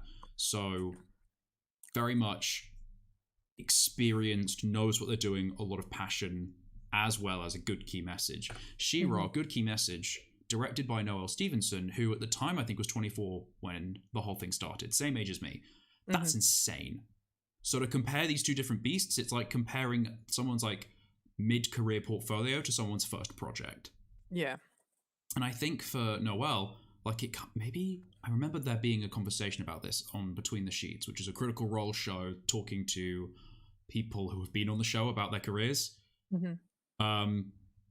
But it's like a 2-hour interview just about life. And Noelle Stevenson says, yeah, so they just approached me and said, we really liked your comic book. Do you want to run this? Do you want to interview for this position at like, I think it's like the animation company. It was at DreamWorks. At DreamWorks. And she was like, oh yeah, sure. And entirely the entire time she was like, fuck. I have no idea how to do this. I've never done anything like this. I always worked on my own. Oh crap. But pulled it off, had the confidence and the swagger, and has made a 5-season animated show out of it. And in that respect, I feel She-Ra is as good as it can get for what it is. I don't think the dialogue is very natural. I don't think the characters are as likable as they could have been. And I feel like a lot of stuff was left unresolved and wasn't quite wrapped up. But ultimately, like, it's a fun show. Like, as some friends and I have been speaking, it's fun trash. Like, it's junk food. It's fun, it's queer, it's got fantastic representation in terms of visual and aesthetic. It's a weird, kooky 80s reboot. Like, take it for what it is. Yeah. So yeah, I think that's fair. And that's like the whole conversation is like, oh, is She-Ra? How was She-Ra? Well, She-Ra was She-Ra. Yeah. And I don't expect She-Ra to be anything other than She-Ra. I think for what She-Ra has meant to me, just personally, like I'm a massive fan of that show. And that may have something to do with the fact that I am a massive fan of Noelle Stevenson in general, because she's Nimona is one of the best comics I've ever read, and I have a physical copy because as soon as I saw that it was available to buy, I was like, I just need that. And you know, I know it's not everyone's taste, and I completely understand why people compare it to Steven Universe, but it's actually nice to hear you talk about it in an objective way. Like, it's not really fair to compare Noelle Stevenson and Rebecca Sugar because Noelle is younger, and also like Noelle hasn't worked under someone like Pendleton Ward.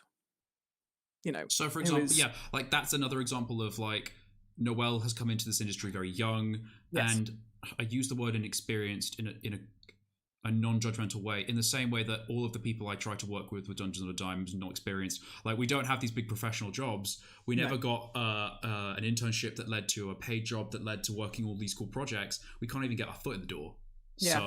We don't get that on-site experience that can be very useful in these jobs and help create shows like Steven Universe. So she doesn't have that like mentorship. No, but how could she when she was, as far as I was aware, she was just a freelance sort of comic writer and illustrator, for the first part of her career, and then she got this like dream job at DreamWorks. And I think shout out to DreamWorks for taking like that leap with her. Oh my god, yeah! Like looking at her confidence as a big measure, and then saying, hey, you don't necessarily have the specific CV requirements that might be needed of a job, but we're just going to go on a loop because we like you. But also, like, it shows, like, they obviously liked her creativity. Like whatever she had to offer them artistically, they were like, yeah, we're into this. And I think that's really cool because,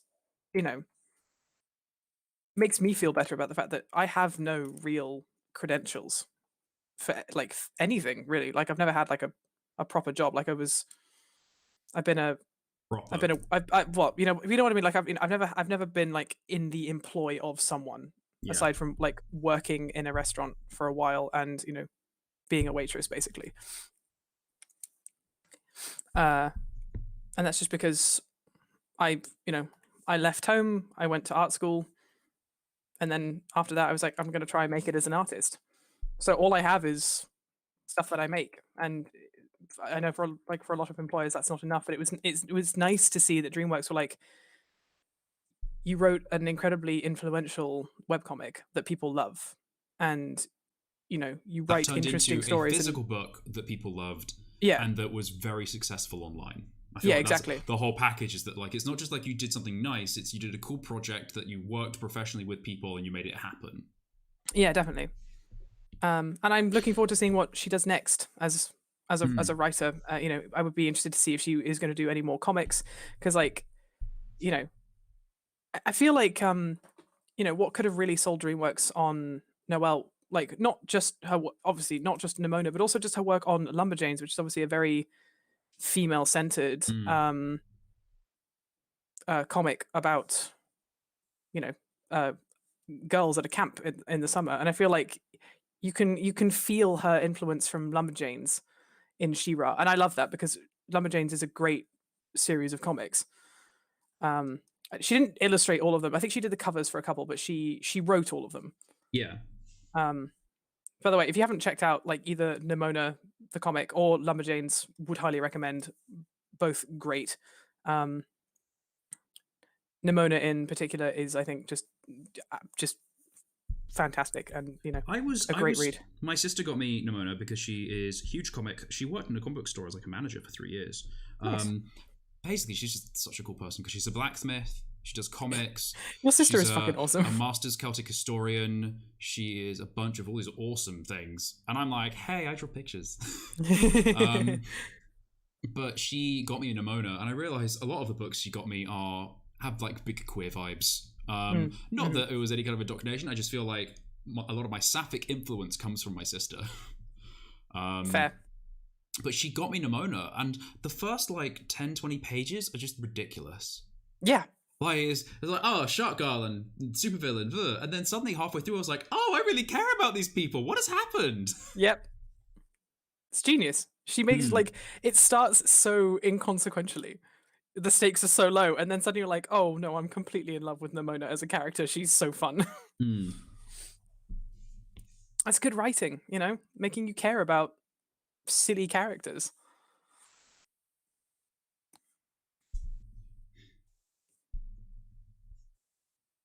Perspective, what is going on? Help. My god. I feel like I've been working just on this one sketch for my entire life. Which is not true.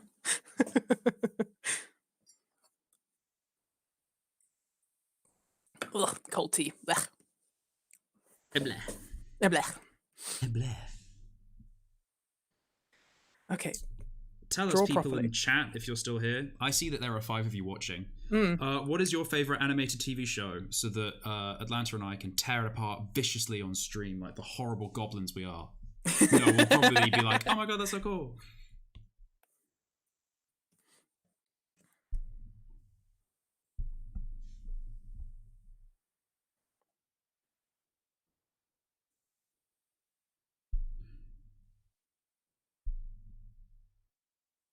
I feel like a lot of the joy I get from drawing is the same joy I get from Animal Crossing, where I'm like, oh my god, I'm just going to put this chair over here, and this will be a nice little like library nook, and this could be really cool. My villagers come over here and buy some food, and I'm going to make a little store, and well, if they have a store, then obviously going to need someone to like relax afterwards. I'm going to put some beach chairs over here, and it's the same when I'm doing D&D. I'm like, it's going to be a nursery, and of course, if there's a flower garden, they're going to need a shed, and the shed would be connected to the main house, because what if it's raining and they have to go in, it's all soggy, and then this is where the pantry would be, and oh, that's so cute. My god. I'm glad I'm not the only one who kind of thinks in tirades of nonsense. And I say that with love, Brian. I don't think you're nonsense, but I love the way you think. I think I'm nonsense, let's be honest. No, but you're good nonsense, though. I also like the weird... I think I love medieval period so much because I love walking around old medieval houses and buildings. Yeah. And how a lot of the architecture is just so necessary if that makes sense. Like, there's a door here because they'd already built the tower and it was the easiest place to put it. Yeah. It made the most sense. It doesn't have like a whole considered architecture like a lot of our it's not like today's architecture where like you build a whole street of houses at once, or you plan a specific building that's stamped multiple times in the neighborhood, or if you're doing an extension you have months to think about, oh, I might do this and we're gonna knock down all the walls and rebuild it. It was very efficient in the sense of like, oh, we're going to put an outhouse here, so we're going to build an extra couple walls and then we're going to put a door in, as opposed to knocking down half the building and starting again because they didn't have the time or the resources for that. I think that's one of the reasons why actually I like visiting old churches, particularly old Catholic churches, because of their completely unnecessary decadence. You know, just the ornamentation of everything. You know, gilded chairs and, you know, gold leaf paintings and huge colossal statues of whatever, I just think is incredibly funny. So I'm just checking in chat. And yeah, that's the opposite of like efficient medieval design. You go to the churches and they're like, I'm going to put all of my exuberance in this one space. Yep. What's that about not bathing in glory and only loving God and not being materialistic? Nah, it doesn't exist. Catholic Church is like, nah, bitch. God is gold. Exactly. Yes, Will says that they love Steven Universe. Yes, I love Steven Universe. I love Steven Universe too, 100%. I've drawn so much Steven Universe fan art over the years. It would be disingenuous of me to say anything otherwise. What's your favorite song from Steven Universe? Oh. Also, just flat out, Steven Universe, the fact there's just music in a show regularly singing, like, I know, really what a lovely. novel idea that everyone should do. Oh god, I think. Oh my god, what is the song from The Answer? The song that Ruby and Sapphire sing. Oh, when they reveal their thing. Yeah, when they sorry, without spoilers. But does it go that like? That's the one. That's that one. That I think is right up there as one of my absolute favorites. Their duo. Yeah. Their duo. Their lovely duet. That one is right up there as one of my absolute favorite songs from that show. My song is a Garnet song. My favorite song is a Garnet song. So yeah, Ruby and Sapphire are probably some of my favorite characters. Well, Garnet's my favorite character. I appreciate Ruby and Sapphire, but Garnet's my favorite character. Yeah, and I like what is it even called? I'm just going to Google lyrics and then I'll tell you what it is because you'll know.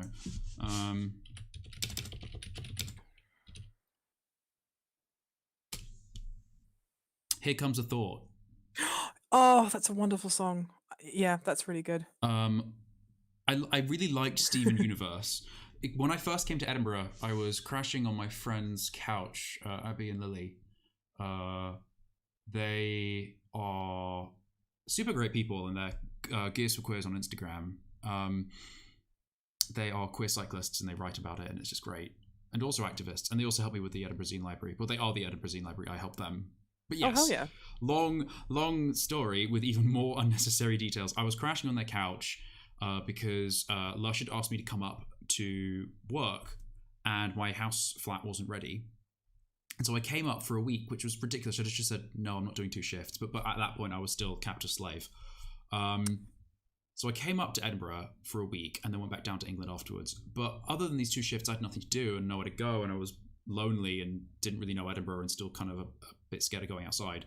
So I just laid on the couch in their lovely flat in the middle of Edinburgh in Grassmarket, which I should have really used but didn't. And I watched all 5 seasons of Steven Universe. Perfect. And I was loving it. I'm really enjoying it. But then I got to Here Comes a Thought and I just had to stop. I had a little cry. Oh, such a good song. That's what the duet did for me in The Answer. It was like that was the one where I'm like, okay, now like this show has like solidified itself as a great one for me, you know? The music in that show is so good. But Rebecca Sugar is an incredibly talented musician. Because I think she wrote not all of Marceline's songs, but certainly some of the most popular ones, I think, from Adventure Time.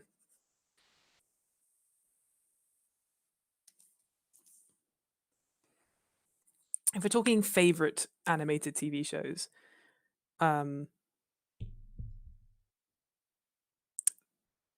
one that I hold the most dear is Over the Garden Wall, obviously. Anyone who's spoken to me, or like any of you guys who've been listening for the last 2 hours, will know that like that show holds an incredibly special place in my heart. I love the music. I love the characters.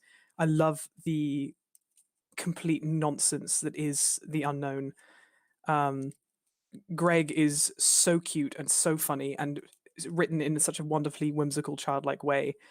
Wirt is so kind of scared of everything and thinks that everyone hates him, but he like actually everyone thinks he's really cool. And Jason Vanderberker is like my favorite. Is like my is my favorite just because of his voice is just the best. I don't understand why they decided to give him that voice. I don't understand how Wirt could possibly think that Sarah could like Jason Vanderberker when Wirt is around, and Wirt is such a goob. This is the whole point, is that he's just in his head the whole time. Yeah. Oh, it's so relatable though, like kind of overthinking. Like maybe that's why I love Wirt so much, is like because I'm like, Wirt, same. Wirt, just stop. Just take a breath and then don't. Yeah. Hey, Sarah. Oh my god. that voice, it's so good. Sarah, are you ready to go? I love Jason Vanderberker. But yeah, you know, I am kind of biased because I do tend to prefer animated TV shows over live action ones. But yeah, Over the Garden Wall, I know a lot of people's favorite is Steven Universe, and obviously, of course, Will. That's fair, legit. It's a wonderful show. I adore Steven Universe, but there's something about Over the Garden Wall. It's just there is something about it that I think makes everyone's me got their so show happy. for that. So I know that definitely. Steven Universe is that show for some people. That show, the one that you watch at least once a year, that you binge all the way through, that is a meditative process of reflecting on yourself as you look at the characters and how they're going through things. My show is Avatar: The Last Airbender. Oh, excellent choice. And Korra. Yeah, Korra's in there too. A lot of people are like, oh yeah, Avatar: The Last Airbender and Legend of Korra is shit, we don't like it. I'm like, no. Korra is an example of someone who is not your classic hero, who is not faced with black and white morals they can't violate. They are going through a lot of trauma. They are not handling it well. They do not have a good support system. They have a lot of people depending on them. It is a good, complex, messy take on that universe. And yeah, it is a little bit fudgy with the lore, so to speak. But every season, they were told that was their last season. Yeah. And every season was cancelled halfway through. So I don't blame them for being a bit fudgy with how things worked, because, I mean, like, what if you were on your deathbed and then you get up and the doctor's like, oh, you're cured. You're like, oh, can I have another season? Doctor's like, yeah, sure. And then you walk out the door, you make some life plans, go back to the doctor. Doctor says, you're going to die again. It's not a good way to live. No. If they'd gone into that knowing they had like 4 seasons of like 13 episodes each, then would have been fine. Absolutely. I'm not going to begrudge Korra for any of the things that it tried to do, because it's living off the back of one of the greatest animated TV shows ever made. And that those are some big shoes to fill. The only thing that I will say that kind of still pisses me off about Korra is the origin of where bending came from. Without spoilers, I won't. No, this is what I mean. Like, that's the fudging of that background. I feel like the character development and the character struggles is what I love about the show. And then that more background lore, I'm like... Yeah. And maybe that's where they focused most of their attention, was like on building the characters. Because they were the most interesting part of the show. You know? Korra and like the new Team Avatar, quote unquote. Yeah, like... I get it. See, I would never call them. I know they talk about it in the show, and I feel like that's an interesting parallel to examine specifically in that context. But I would not call them the new Team Avatar, specifically because they have so many chafing problems and points. It shows that idea of that pressure of, oh, I'm the Avatar. Oh, I'm going to have a Team Avatar. Oh, I'm going to save the world. And all these expectations. And then actually, when they have the Team Avatar and they call themselves the Team Avatar, they really don't. They're a mostly dysfunctioning group of romance and drama and personal goals, and like Bolin and Mako did not go into this to save the world. They went into it to make enough money to eat. Like, their priorities are not the Avatar's priorities, and back and forth and trying to live in 4 different worlds. Yeah, I really like it as a show. I think it is really good. Again, another one that I don't think gets much credence, but then again, this bleeds into my sensibilities and what I like to watch. And like, it did win a bunch of like Emmys and stuff, but I just don't see it as well loved as things like Avatar. Is Hilda on Netflix? You know, I rewatched that. I need to rewatch that. That is the only cartoon that has come as close to maybe eking out over the garden wall for me, was Hilda. Again, because it's working from wonderful source material, because the graphic novels are incredibly charming and very beautifully written and very beautifully illustrated by Luke Pearson, and would recommend, if you haven't read them, read them. They're great. But the show, its music, its style, Hilda as a character, this sort of very unconventional, fun, free-spirited girl living in the wilderness and then having to make the change to moving and living in a city, something I can relate to in a way. I don't see it get the love that it deserves, because I think it's a wonderful, wonderful show. And it's I love it. I love it so much.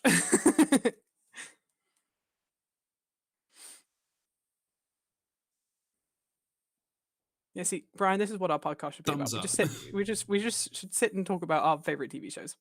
Well, this is why I want to do Working on a Dime as a continuous slot of, because I'm thinking of doing this, calling it Working on a Dime and doing it regularly on Wednesdays and Saturdays. Is just a lovely way to hang out and chill, and talk about our favorite stuff. If you're enthusiastic, like, look, you've done a whole bunch of character sketches and you've got some concepts knocked up. I've roughed out an entire manor house, from having a creepy circus that I hated to a menagerie that I'm in love with. This is really fun, and it's nice to talk to people about. Dominic says that one series that they love is Agretsuko. Oh my god. Is that the panda one that rages and loves death metal? Yes. Have you seen it? I've seen all of it, except the last episode, because for some reason I never have. So I'm going to have to rewatch it. I liked that. That was a nice example of office culture gone wrong. Yeah, I love that show. And I love Retsuko as a character. She's so fun. Because I just can't quite get over the idea of a Sanrio character being a big fan of death metal. A show that does it that's not as fun. And it's an example of it not being a not necessarily a good personality trope. Also on Netflix, it is Dead by Me, or yeah, basically it's a house drama. Not house drama. It's a drama show about a housewife whose husband is killed in a hit and run car accident, and the woman who kills him now living with her and hiding that secret. Oh my god. Drama. And then also a bunch of other stuff happens. You will find out like the first episode. It's not like big news, but that's the key central element of the show. And the mum is typical suburban white Californian wife, house person. She's a realtor. A realtor, yeah. Yeah, real estate agent and all that stuff. And when she needs to chill out, one of the episodes, she just tells this woman that she just listens to death metal and screams it in her car. And it feels more psychopathic and a little bit more like shoehorned in. It doesn't feel like her character necessarily, in my opinion. Whereas Agretsuko turning around and going to the karaoke booth and just screaming, I get that. Oh my god. I've been in retail. I've worked for people. it's such a mood. Like I have never worked in an office setting, but maybe I don't know, maybe in a sort of slightly feminist way, I can relate to Retsuko's trouble with being kind of passed over or ignored, or just downright kind of discriminated against because of her gender. And like, yeah, there are days where you do just want to fucking go to a karaoke booth and scream because you hate your job and you hate your boss and you hate so much stuff in your life. Speaking of screaming, we have not heard a peep out of Porridge today. We have not, because she is not here. Oh, for anyone who is wondering, who doesn't know, I have a cat and her name is Porridge, and occasionally she does just come along and she sits at my feet and she yells at me. But she is not here today and she is not yelling. Brian's disappointed. I think she's actually sulking this morning because I was obviously I got up and I was getting ready for the stream and actually doing things like putting on makeup and trying to find a nice t-shirt to wear, and I wasn't paying her any attention, and I think she really wanted attention, and then she just kind of buggered off, and I think she's asleep in the kitchen, which is where she goes when she sulks. Oh, I have a question for you, Atlanta, and anyone who's paying attention in chat. This is a more coloured version of the combat map that I did that will be showing up. And I don't know, I'm not good with colour, honestly. And I feel like this is meant to be all like warm lighting and like there's two braziers. There's a tent with the seating arches that I showed and large areas of shadow. And I feel like it's a nice image, but it's not readable as a combat map. It's not legible. And I have a grey version that is just here, which I feel is more suitable as a combat map. I'm going to turn it around so it's the right orientation. But this is it will come up in a sec. And it's lighter in tone. It's more like mid-tones with a very few dark spaces and line work. And I feel like that's more legible as a combat map. And I feel like I'm going to give both to my patrons, but I know that I work better in tones of grey. I just feel like I've never been good with colour. I actually prefer the coloured version. Because yes, it's more legible in the grey. But I would say for example, you're working, here's a nice big blank space. You're working with a sort of a big warm yellow tone like that. Instead of kind of shifting down from like yellow to darker yellow to darker yellow to darker yellow like that, which is kind of what you're doing. My general rule of thumb is to go from we're starting with this sort of quite bright yellow, is to actually kind of go down sort of slightly further into like more orange, and then like more orange again, and then sort of kind of darker and darker, and then you're kind of getting into much warmer red tones. Because then if I just kind of do, sorry, my smudge tools are a bit slow.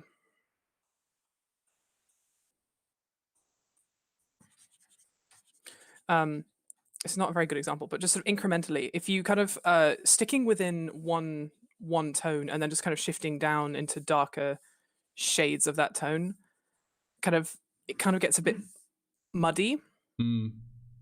Whereas if you kind of shift down into different colors, your backgrounds tend to pop a little bit more. You could always, if you wanted to make that feel a little bit more battle mappy, instead of kind of going down even just in like oranges, you could start sort of shifting into hang on 1 second.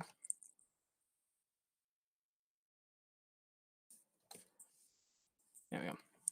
So even just doing something like that, sort of shifting between sort of yellow and then sort of shifting into these kind of cool reds, because then you get more of a sense of depth, because obviously shadows are cold, and because you're working with quite a warm color, you sort of kind of going from this sort of the warm lighter areas to the sort of darker cooler areas will give it more depth, and I think could help it read better, just as a thought. That's just my 2 cents on it, because that's usually how I work. Is I tend to have my when I tend to do shadows, I tend to do shadows in this sort of blue color, and then I tend to do my lights with either warm reds or warm yellow colors. That's very broad. It kind of depends on the piece and the mood and all kinds of other stuff, but like in general, that's sort of what I do. I don't know if that's helpful at all, but because I like the colored map. I think the colored map makes it feel more alive because it's a stage, and a stage would be lit with candles and lamps and things like that. And that's what I really wanted cool. it to feel like. Is it to feel like you'd walked into, because that's the effect you get when you're intense. Yeah, definitely. Is that it is a very contained space, and that you have, even if it's yellow, tends to always really yellow with the canvas, because even if it's bright sunshine and what could be white light outside, the yellow of the canvas is what's illuminated. Yeah, definitely. What I'm really enjoying with this map is that the screen that is the backing of like that stage area, and the stalls are separate layers, so they lift up, and then people can be hiding under the stalls as creatures, or people could be hiding behind the screen. And there's another layer on top, which I'm about to start scribbling, which will be a completely separate battle map, which will be... I just realised I don't want to do this like this, but basically it's going to be... My iPad's being slow because it's got big files. It's going to be a walkway that someone is at the top of the tent where like the stage curtain is going to be, where they could be hiding in complete shadow because there's no lights up there.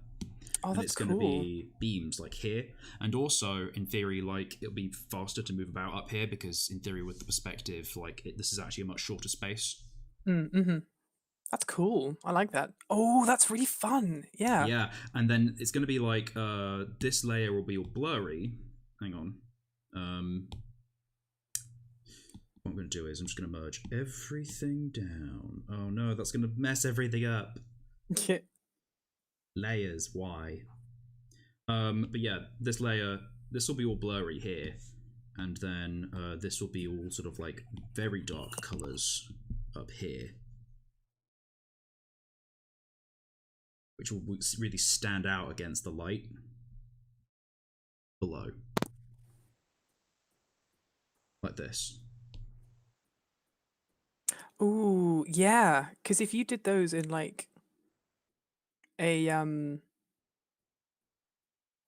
like a bluish purple, like a grey bluey purple color, Yeah, against that yellow would really stand out. Would obviously kind of translate this idea of like, yeah, it's really dark up here. That's kind of what I was thinking when I was doing it with the yellow gold, but it didn't quite work as I wanted it to. But I'll try using that kind of like different color palette thing. Yeah, I might try and look up some color palettes online. I'm just really bad at picking colors and using them. It's yeah, never no, been my strong suit. that's totally fair. But like then you'll have like someone creep in here and be like, "Brr." And these would be poles. So in theory, this is the only bit of walkway here. Then this is a curtain that can get raised and lowered. So there's going to be like ropes going off on like pulleys, like this way. So in theory, you could cut the rope and then the curtain would fall and completely obscure that part of the combat map, or you could cut it from up here and then get it out of the way. You could be walking up along here. You could like drop and attack someone below. And then obviously, because you can see where this map is, you can just go boop and then kind of like move between the two spaces. But it'd be really cool to have like passive perception checks in combat, and then they're all enjoying a show, and then an assassin leaps down at the crux of like the drama, and the GM reveals a whole second map and goes, "Rawr!" Very cool. I really like that idea. Yeah.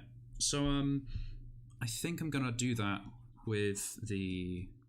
I'll try redoing the yellow then. Maybe tomorrow.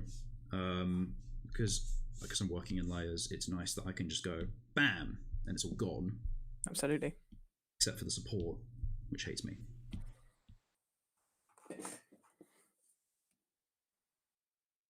But yeah, like you've got the support comes away and then reveals like the stage behind. And then the where is it? The stairs come away as well, and then reveal the supports underneath, so you can have someone moving around there. Mm-hmm. Hang on, I will be right back in a quick second. Well, actually... Oh, actually... Oh, hang it's on. 2 I just realised what o'clock. time it is. No! I didn't realise what time it was. I will not be right back, because it's time to finish. Yeah, it's time to end.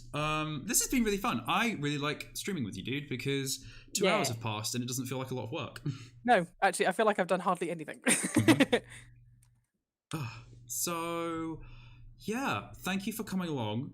I'm Brian Tyrrell from Dungeons on a Dime. This has been really fun. Thank you to Will, Lizzie, and Dominic, who have been chatting all the way through with us. That has been fantastic. You can catch me at Dungeons on a Dime on all social media and on general platforms and stuff. And please go to doad.co.uk. That's where you can get products and adventures and things that we write and that Atlanta illustrates and all the other cool things that are going on. Atlanta, what's up with you? You can find me at AlpacaScribbles on most things, on Twitter, on Instagram. I have a Patreon in case you're interested. I post a lot of sketches and doodles and things like that there. And all my finished work goes up there before it goes anywhere else. But yeah, Brian, again, thank you for having me. It's always a joy working with you because you're fun to work with. And I enjoy talking about things that probably a lot of people don't care about, but still. Well, I care about it, and I'm people, so... Good. Good. You're good people. Yeah. Well, I think that's going to be goodbye from us, and thank you very much. Have a wonderful week, Thursday and Friday yet to come, and rest of Wednesday. And Atlanta and I are going to be playing an awesome game later on with the moral bearing system, doing a little bit more testing with that, which is going to be delicious. Well, I will see you guys on Saturday. I'm doing another stream, 12 till 2. I'm going to be making some dice, and hopefully Atlanta will be back with us maybe next week to do more artwork. Yes, please. I will see you all soon. So goodbye from me and goodbye from Atlanta.